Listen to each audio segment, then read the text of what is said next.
If you look at North Dakota, last year it was too dry. This year it's too wet. I mean, you can't win, and this is really the thing to think about in the context of climate change. Predictability, volatility has become a factor that we're dealing with, and one that our systems are not sort of designed to deal with. And so a very big sort of worrisome thing that we're tracking today is that the world as a whole, whether you look at major exporters such as the US and Brazil and Argentina, or major importers such as the Middle East, North Africa, and the rest of sub-Saharan Africa, there's pretty persistent and abnormal droughts pretty much everywhere that you would not want a drought today. Welcome to Straight Talk, a podcast about big ideas featuring candid discussions with some of the world's foremost thinkers and doers. I'm Hank Paulson, chairman of the Paulson Institute, and today I'm speaking with Sara Menker. Sara is the founder and CEO of Gro Intelligence. Gro Intelligence has spent the past 8 years building up the world's largest AI platform dedicated to addressing two existential challenges facing humanity: food security and climate change. It is an AI-powered data and analytics company that focuses on agriculture and food security, as well as the effects of climate change on business, governments, and the economy. Prior to founding Gro, Sara was a vice president in Morgan Stanley's commodities group. She began her career in commodities risk management, where she covered all commodity markets, and subsequently moved to trading, where she managed an options trading portfolio. Sara received a BA in economics and African studies at Mount Holyoke College and the London School of Economics, and an MBA from Columbia University. Sara, welcome to the podcast. I'm an admirer of your important work at Gro Intelligence, where you're helping governments, public policy experts, and companies understand and forecast the impact of climate change and weather and the way it affects people with great specificity by location around the world. So I'm really looking forward to today's discussion. So let's start at the beginning. You were born and raised in Ethiopia. Tell us about your upbringing there and some of the lessons and inspirations you drew from your early experiences in Africa. I was born and raised in Ethiopia into a very large family, first of all. My mom has 24 siblings, and she's the oldest of 25 children. So I was born into a pretty large family, and, I grew up in Ethiopia during the 80s, where Ethiopia was defined by famine, where the images of what most people understood Ethiopia to be was that it was Live Aid at the time. That was sort of the way in which the country was defined.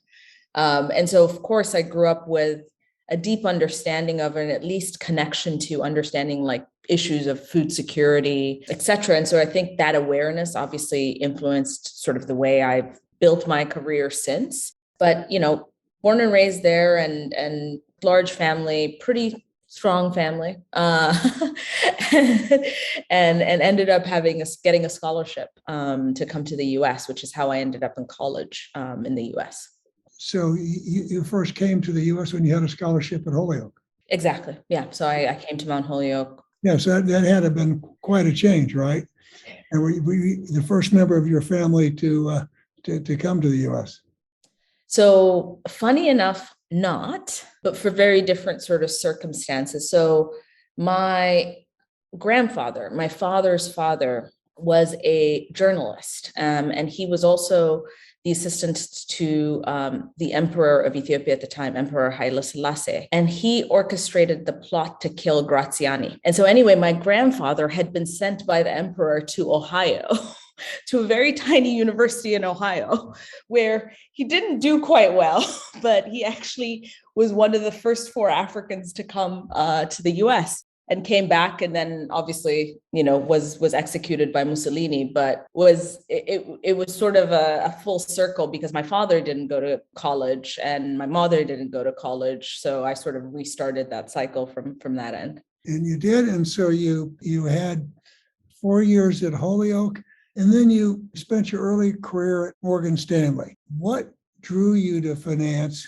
and what lessons did you learn as a trader on Wall Street? So how I ended up in finance is, in some ways luck and just circumstance and serendipity. I was actually determined to go do a PhD in economics. I mean, if you think of where I grew up in Addis, it was the political hub for Africa, and the Economic Commission for Africa, which is the UN's entity that's based in Addis. That was my dream job, was to go work at an institution like the UN. And I thought I needed a PhD. And so it was clear to go do a PhD until I ran into somebody at a Starbucks who convinced me I should apply for a finance internship. And I did that and it ended up going really well.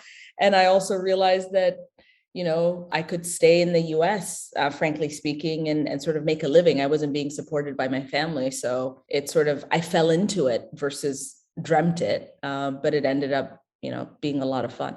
And it's interesting because I think many people aren't career engineers, right? They find their way. And so you started a career in finance at Morgan Stanley, and you sure spent time as a commodities trader on Wall Street. So talk about that and what you learned and what you took away from that experience. Yeah, so I was not only a commodities trader, I was an options trader. I remember when I first sort of I started in risk management actually at first. And I think that, first of all, prepped my mind in terms of thinking of risk and risk across a portfolio very differently. It was almost like a lucky start to a career, because by the time I sort of moved to a trading desk, which is about a year and a half after starting, I had a slightly different mindset to sort of how I wanted to trade. But I, sat next to my boss at the time, and he said, listen, you've already shown that you can do a lot in sort of your previous role, and we had worked closely together. He said, there's only one rule you need to remember about trading options: never sell a cheap option. If you do that, you will always succeed. And so, one thing that you asked me, like how my experiences on Wall Street have influenced me.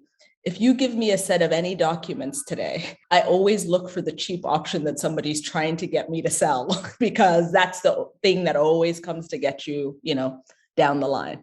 Yeah, and there's just something about living in markets, right? Because it takes a tough constitution going to bed at night when you're actually marking to market every day, right? I always say that, it's in some ways, when I quit Morgan Stanley to eventually start Gro, they were trying to convince me to be prepared one more time. Like, maybe you should move from trading into another role to help you understand how to manage a business or to do deals differently and all this stuff. And I said, no, I think the only way to learn is if I go, and if I fail, I fail. And the downside is I lose money. And I was okay with that at the time. But, the thing I always say is the trading prepared me the most for building a company without me even knowing it, because, you're defined by your daily P&L and you live the ups and downs, and you have to have conviction. And so all these things that actually matter towards like operating and building a business were lessons I learned in my 20s. So what led you to leave Morgan Stanley to start your own business, Gro Intelligence? Yeah. So, the 07-08 crisis for me was a very defining moment personally. I had a colleague who truly, at the depth of the crisis, who truly just believed the world was coming to an end. Obviously, we were watching our stock price like plummet, and, the world seemed topsy-turvy. And he's like, the world's coming to an end. The world's coming to an end. And all he did was buy gold. Like, literally, he bought gold bullions, gold ETFs, physical gold. And he also bought a lot of guns because he actually thought he needed to protect himself. And so at some point, I said to him, first of all, this is not the end of the world. It sucks if Morgan Stanley stock goes to zero, but I've lived close to the end of the world. I grew up on rationed food, rationed fuel. Like, that was my life growing up. I know what that looks like. This ain't it. It sucks, but this ain't it. Second of all, if the world came to an end, are you going to eat a bar of gold? Or do you really want to own some land and have some potatoes instead? So to spite him, I started looking at investing in agricultural land so I could give him a sack of potatoes for a bar of gold one day. And that sort of opened my eyes to sort of the agricultural industry and led me down over a 4-year journey of just understanding the depths of it, but just the fundamental flaws in our food systems. And I became so passionate about those questions that, 4 years after asking questions of why while trading oil and gas, I just had to go do this. Right. I remember you initially were looking at saying maybe I should even be buying some land in Ethiopia, right? But then the idea evolved over time. So what is the problem you're trying to solve at Grow, and how are you solving it? You are integrating artificial intelligence and technological algorithms and industry experts to give decision makers actionable advice, because there's a lot of people right now saying what's happening to food around the world in agriculture, or what's going to be the impact of climate change. So talk a little bit about what you're doing and what you're trying to solve at Grow. Yeah. And I think I love how you frame the question, which is what problem are you solving? Because to me, I left Morgan Stanley to solve a problem. I didn't fall in love with the technology and go find a problem to solve with it. So technology, AI, machine learning, all these things became an enabler to solving this problem. And the core of the problem at the time was, I was constantly hearing conversations, and this was, this is when the narrative of how do we feed 9 billion people by 2050 had sort of emerged. And I kept hearing it over and over again. And yet every time I asked questions, whether about Ethiopia and looking at investing in farmland in Ethiopia or about markets in the US, every answer I was getting was somewhat stale. And to me, the thing that I was always remembering is I go to work every day and I know what every molecule of gas across every pipeline across America was doing to make a decision. And it seemed that the sort of industry as a whole and the agricultural system as a whole was trying to solve a problem where it didn't have the key ingredients to understanding that problem to then do it. And so it was to say, how do we build a platform that becomes an enabler and creates a standardized set of knowledge and sort of data that then can drive policy decisions. It can drive capital allocation decisions more effectively, but it's about how does data and how does information become infrastructure to driving sort of systematic change in the industry. And really that was the goal that we set out to do, and saying if we did that, we can really solve for global food security. Right. So tell us a little bit about your clients from the private sector and the government and the type of advice they're seeking. What are they really looking for as they're making decisions? Yeah. So maybe let me take a step back first and explain what the Grow platform is today. Right. And so, like I said, the goal there was how do we build information infrastructure? So that meant, and this is where my naivete was probably in my favor because I didn't realize how difficult it would be to build this technical infrastructure. But, energy was much easier to do. How do you build a platform that can help you predict the supply, the demand, the trade, and ultimately prices of every agricultural product on earth every day? Now, if you think about what that means, that's not just for corn or wheat or soybeans for products that are traded on exchanges, but it's also for vanilla beans and black pepper and livestock and dairy. So it's sort of the full spectrum of the agricultural system. So we built a platform that ingests very large, very disparate data sets that can come from governments, satellites, private companies like exchanges where we license the data. We get this from 47,000 different sources today. The first thing that we did is standardize that data. So once you standardize it, you now have a stitched understanding of the global system. And then the thing we had to do was actually build models using machine learning and AI to say, how do we make that data more up to date? How do we complete data gaps that exist in places like sub-Saharan Africa, Asia, Russia, Ukraine, places where there are large populations, but transparency is very low? How do we build predictive models? And so today in our platform, it's less about the data and more about the models. We have over 2 million models that are related to these different components. And so when you ask, how do you interact with your clients? It's really about mixing and matching those different models for different types of decisions. So if you think of the 3 segments we serve, financial institutions, corporates, and public institutions. With financial institutions, we start with the easy ones. Think of quant funds. it is just getting large reams of, we're processing hundreds of trillions of data points a day of data to find signals and trade off of them on an automated basis. So it's about the data quality. Sometimes it's about the models. Sometimes it's about the raw data we have. We have no idea what they're doing. In fact, we're just a consistent, reliable data provider. But then we also work with financial institutions like banks and insurance companies that would use our yield forecast models to actually look at insurance policies or lending rates against ag products and different companies that they lend to. Now, when you go to the companies themselves, if you're dealing with a CPG company, that CPG company would use our yield models for better procurement strategies in the short term, but they would use our land suitability model, which is looking at the suitability of land and where to grow what and when, to decide supply chain issues. And then lastly, and these are small examples, with governments, it's actually creating USDA-like infrastructure for national food security systems to better understand how to manage food security risks for nations. And when I first got to know you, Sara, it was on climate, right? Yep. And so, there are the cities, national governments, all kinds of institutions or private sector companies that are saying, how is climate change going to impact my operations? How do I minimize risk? If you're a retailer, where should I build stores? Where should I be closing down stores? That kind of thing.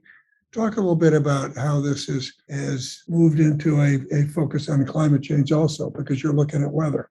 Yeah. So, when I mentioned how the Gro platform was built, and it was to predict supply and demand, if you think about what drives the supply side of food markets and agricultural markets and the shocks, it's oftentimes weather and climate related shocks. So literally in the early days of Gro, in an effort to better build predictive models on the supply side of agriculture, we're modeling 80% of global production on a daily basis at this point. We were ingesting large amounts of environmental weather data and future climate projection data. So really looking at the past, the present, the immediate future, and the long-term future to actually measure climate risks in agricultural supply chains. Now, what became very clear to us was you could replace that same infrastructure you could replace farmland with building, you could replace acres with square footage, and you could replace corn with the company or the entity that owns that building. And all of a sudden, we had a geospatially explicit framework to measure climate risk of any physical asset anywhere on Earth. And we had built this out, over 8 years. And so had this very robust engine to really start looking at how do we actually expand what we do in agriculture on the climate side to any physical asset on Earth so that we can measure the both immediate as well as long-term climate risks for companies, for governments, and for any type of institution that's managing any set of physical assets.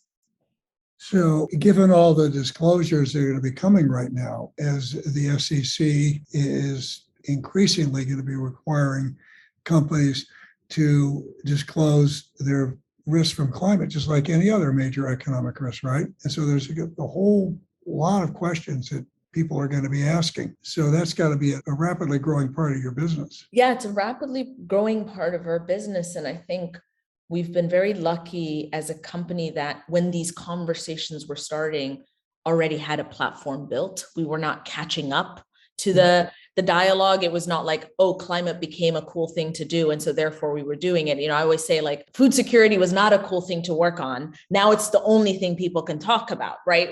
I think we're in the business of always saying, what do we think are fundamental needs the world has? So we've been able to step in a very major way.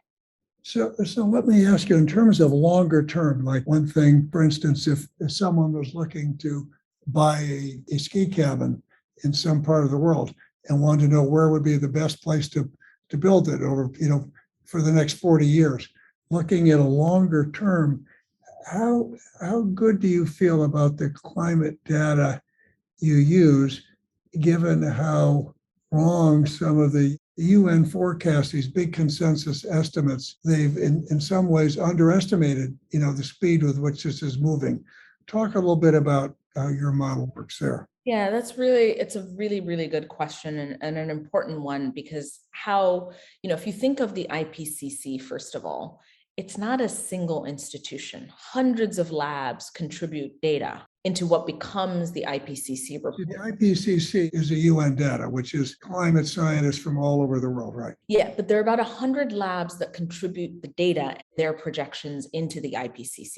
Right. So what our team and our climate science team did is study the 100 labs and actually identify the 25 or so best labs, then look at the parameters that are the best that come out of each labs based on the performance of how good their projections have been. And we've created an ensemble model that mixes the best of all labs. And so the projections we're using have been debiased and are actually calibrated to match sort of what the reality are. So the forecasts end up being as close as possible to what we have actually seen. So we essentially, and this is the real benefit of the Gro platform and having all the historical data as well, is we've been able to do that. So our forecasts are not just taking what comes out of IPCC, but really taking the best of each one so that when you're modeling sea level rise or wildfires or hurricanes, each peril has been tweaked to the best that it can be.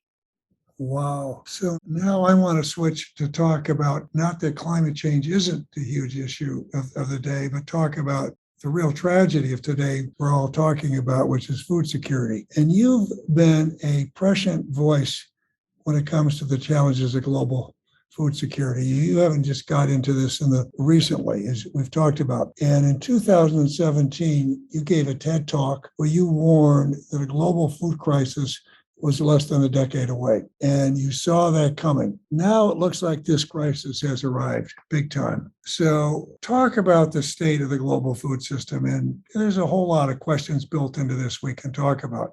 How is climate change driving the food crisis? Weather. How do you see this playing out? What's the impact of the war in Ukraine? And I want to talk about that first. And then I want to move to the advice you'd give governments, because you recently addressed and moderated a discussion at the UN National Security Council on this crisis. So you've come a long ways from starting off saying, well, someday you thought you might want to be an economist working at the UN to now you're talking to the UN National Security Council. But let's start with the climate change driving the food crisis and all these impacts. Yeah. So, I would say climate change has been one of the biggest disruptors. And the thing to think about in the context of this current food crisis is, Russia's invasion of Ukraine was adding fuel to a fire that was long burning. It didn't create it. And you mentioning the 2017 talk is right in that we were structurally not set up to be able to deal with shocks, and certainly not to deal with the fact that demand was going to outpace our structural ability to keep up on the supply side. And that's what's happened. And then on top of it, you've just had an unprecedented number of supply side shocks due to climate change over the last couple of years. South America had 2 consecutive years of drought. Looks like it's going into a 3rd year of drought. The US, has a record drought this year, but guess what? It's had record drought every year for the last few years. And the West Coast, and then in parts of sort of the corn belt and the soybean belts of the United States, if you look at North Dakota, last year it was too dry. This year it's too wet. You can't win, and this is really the thing to think about in the context of climate change is predictability. Volatility has become a factor that we're dealing with, and one that our systems are not sort of designed to deal with. And so a very big sort of worrisome thing that we're tracking today is that the world as a whole, whether you look at major exporters such as the US and Brazil and Argentina, or major importers such as the Middle East, North Africa, and the rest of sub-Saharan Africa, there's pretty persistent and abnormal droughts pretty much everywhere that you would not want a drought today. And so that's a real sort of shock and one that we have to still continue to manage around. And like I said, it doesn't mean that if drought goes away, it goes to normal. You could have too wet that follows, right? So, and I think that our sort of resilience factors have to be tweaked to how we think about inventories, how we think about our supply chains, because this is here to stay. So that's, I think, the climate component here. So talk about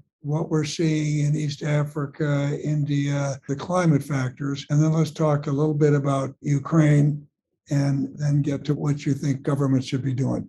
Yeah. So, I mean, on the climate factors, East Africa has a record drought right now. And it's still relatively early in the growing season for most of the major sort of East African growing regions. But if sort of the rains don't pick up, then you're looking at potentially massive import needs from, major populations across East and West Africa at a time when currency devaluations are also somewhere in the magnitude of 15 to 22%. So you can at least afford imports and you have a drought crisis. Yep.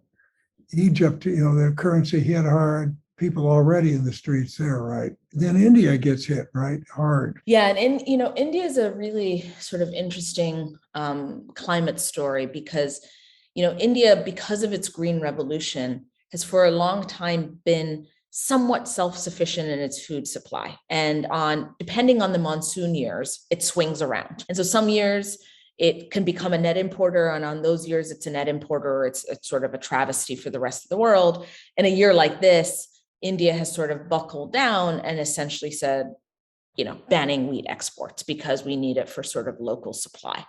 So India is this year, less immediately a climate story as it is a protectionist policy story, but it's a heavily volatile environment. Yeah, and then COVID impacts all of this because if China starts, unwinding their lockdowns and growing more normally, there's going to be a bigger demand coming from China, right? Correct. We just did a really interesting analysis on imports into China. So feed grain imports. So that's looking at wheat, corn, sorghum, barley, rice. So these are the things that you can use for animal feed and some get used for human, namely rice oftentimes is for human consumption. But because prices have been so high in wheat and corn, what you've seen is a record amount of import of rice and sorghum into China. But when you look at year-to-date, marketing year-to-date imports, despite the lockdown, they're on pace to matching the record imports of the 2020-2021 season.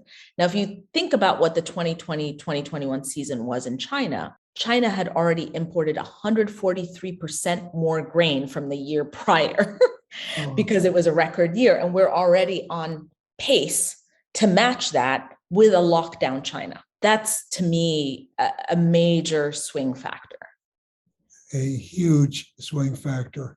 Now, Russia invasion of Ukraine. Talk a bit about this. Yeah, I mean, if you think about why all the predictions of, world hunger have been off by so much, if you sort of look 30 years back, 40 years back, the real sort of agricultural miracles we've experienced are the Black Sea region, namely Russia and Ukraine, and South America, Brazil and Argentina.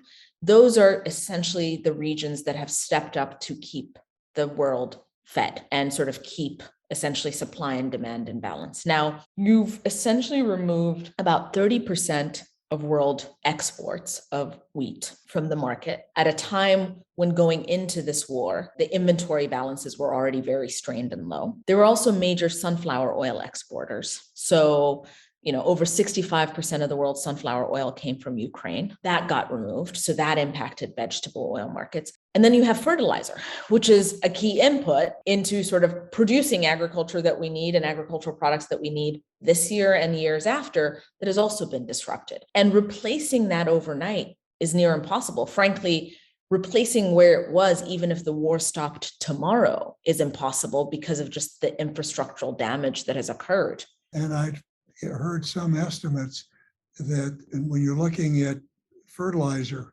and nitrates, for instance, that that a shortfall could mean that productivity is down 40% or by a big number. It's interesting, and you're the first to hear this because we go live with this just now, is we've now built the world's first nitrogen response curve based estimates for how much production losses are going to be for major grains. So what we did is we took data for the International Fertilizer Association, an industry association of 400 fertilizer companies. We anonymized that data to get a sense for what demand impact has been. And then we actually modeled out the response to reduced nitrogen use, and then actually said, what's the total caloric loss we're now going to have? How many less people are we going to feed as a result of losses of just nitrogen-based fertilizers? So essentially, in a scenario where the war persists, essentially, you're looking at less food for about 200 million people in the world. This is if this war persists just on nitrogen-based fertilizers. Now, where this gets dangerous is you also have potash and phosphate-based needs. And so this leads into a cascading multi-year effect, right? So really, we started with nitrogen because that's the immediate emergency and sort of what we need to replenish our soils with. But this is the first time that we've done it, and we're actually going to release it as a public good for the whole world. Some major impacts. Now, I want to talk a little bit about the UN, because when you aspired to be an economist, maybe working at the UN, so you are moderating a discussion at the UN National Security Council on the food crisis. So this is sort of exceeds your wildest dreams, but it's what brought you there, of course, is a crisis none of us would have wanted. So what should governments do to respond? Yeah, and maybe a small sort of anecdote on why the UN. As I mentioned, my father never graduated from college, but his first job basically became working at the Economic Commission of Africa in the mailroom. And he worked his way through that local UN system in Ethiopia for 37 years before he retired. I mean, he, was this person. And so when I did that day, all I could think of was actually him, because I was like, my gosh, like what a long way our family has come. But going back to sort of advice for governments, I try to stay out of the advice giving business in general. I try to stay in the objective, here's the data business, but these are hard times. And I think that there are some real policy levers and some real stress points. None are easy, but I think the biggest policy lever we have globally, and given that we have an oil crisis, is politically really difficult to accomplish, is biofuels, and to sort of alleviate some of the pain on global food prices. And the reason is we are using so much food from our systems between vegetable oils, sugar, and corn to produce biofuels. And so not removing biofuel mandates, but reducing them by 1%, 2%, 3% can have a materially outsized impact on alleviating and sort of ensuring supply. Now, that's a really hard challenge because of the reason that these mandates are in place, or to fight climate change. And this is sort of the natural tension between ecological preservation and economic growth and sort of humanity. But it's been an issue I've been really grappling with, but it seems like the biggest lever, because if you looked at the combined caloric intake of the biofuels industry, it is using calories enough to feed 1.9 billion people a day. That's the entire industry today. So we don't need to reduce it by that much. We just need to reduce it by a little, and we can save a lot of lives. And they're going to need a good number of short-term trade-offs right now, when you're seeing it now just in terms of energy and some of the steps that we're going to have to take for climate change. Well, Europe just temporarily allowed, coal-fired power generation increases to battle the energy crisis in Europe. See what a shock that is, because, how many years has Germany known that they need to somehow or other become more independent from Russia, right? And energy. But yet it took this war to really drive it home. So, Sara, let's drive deeper into the problem of climate change, because, you're focused on this in such a big way. So how do you assess climate risk going forward? It's economic, financial, political, health impact. How big a deal is this? It's a pretty big deal, especially when you take into account that it's not the same impact for everybody everywhere, right? And yeah, I want to get into that too. So as you talk about how it impacts different business sectors and regions, that some are going to just be most heavily hit by this risk.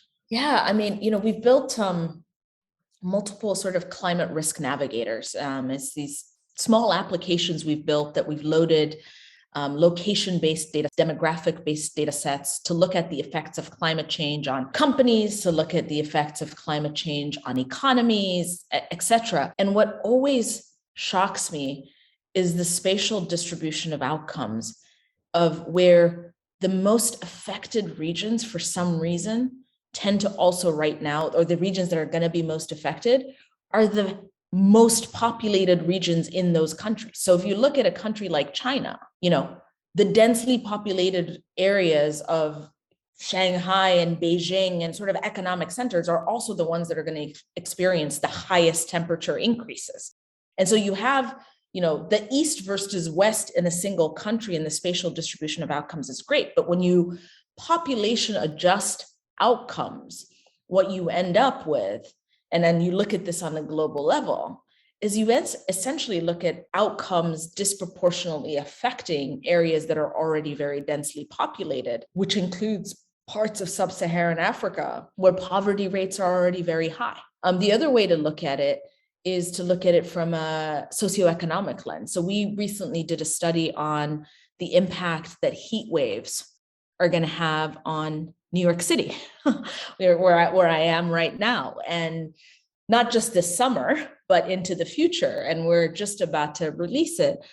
But it's, what's shocking is when you map that to zip codes where minorities live and where income levels are actually really low, that's where you're also going to experience high levels of heat stress. And these are places where air conditioning becomes necessary, et cetera. And productivity rates of populations can go down. And so now you can hit productivity, which then has sort of bigger incomes, bigger outputs on sort of overall economic output. So I want to switch one more time, Sara, and come back to Sara Menker, the entrepreneur. Now, you dealt with this a little bit at the beginning, but go a little bit further. What did it take to build Gro Intelligence? I know the mission and the business model. I guess the mission has stayed the same, the problem you're trying to solve, right? But the business model has evolved over time. What lessons do you have for other entrepreneurs? Keep going. May the naysayers always be fuel. I think because I was so passionate about solving the problem, I was willing to do whatever it took and make whatever sacrifices to make it happen, right? So one is sort of walking into it knowing that it will require sacrifices you just never imagined, and being ready for that. The second is, and this is going back to sort of lessons in trading, but trading requires a lot of grit. It requires a lot of not being defined by your highs, and not enjoying the highs too much so that you don't get too low when the lows come, because they come all the time. And sort of being, pretty balanced. I always sort of live with this mantra that if you are doing what you believe is right, the rest sort of fixes itself. So just constantly just keeping focused on mission and vision and not playing by anybody's rule book. That was probably the hardest thing for me to do, was to not follow a rule book, but rather create our own. Yep. And that's what something entrepreneurs have. I remember taking a course when I was at Harvard Business School on the management of new enterprises. And we had all kinds of entrepreneurs come in. And the professor said something very similar to this. Very few of you are going to be entrepreneurs. You've gone to terrific schools, you've got good grades, you're here, and you're going to do well. And so you're not going to be willing to go out and take the risk, right? You march to a different drummer, not care what other people think. So, and your advice is very similar to that. You're going to have to be prepared to just not care what other people think and just keep driving ahead. And I'm going to ask you another question, which may be very similar. You may answer it the same way. Just advice in general to young people looking to start a career in today's fast-paced and increasingly complex world, where most of them aren't going to be entrepreneurs. But what would you say to people? You're back in Ethiopia. What would you say to young people about starting a career today? Nothing's ever a replacement for hard work. There are no shortcuts to success. No, because I say that often actually to my mentees, because I think in also this very fast-paced world, social media driven world, there is this tendency to believe that the shiny thing is the always. And there's a tendency to believe that the path to that is actually all glorious because nobody shares anything negative. And so it's sort of like, you just have to work hard. There's like, I mean, some people get lucky and they don't have to, but it's sometimes that simple, is work hard and be persistent, and do what you love. Like, I think if you do what you love, those things become easy. If you don't, they become miserable. Sara, this has been fantastic. You've covered a lot of ground and given our listeners a lot to think about. So thank you very much. Thank you. You have listened to Straight Talk with Hank Paulson, a podcast of the Paulson Institute. To find more episodes from leading thinkers and doers, please visit paulsoninstitute.org/straight talk or download on Apple, Google Play, Spotify, and Stitcher. And don't forget to rate and subscribe. Thank you for listening, and see you next time.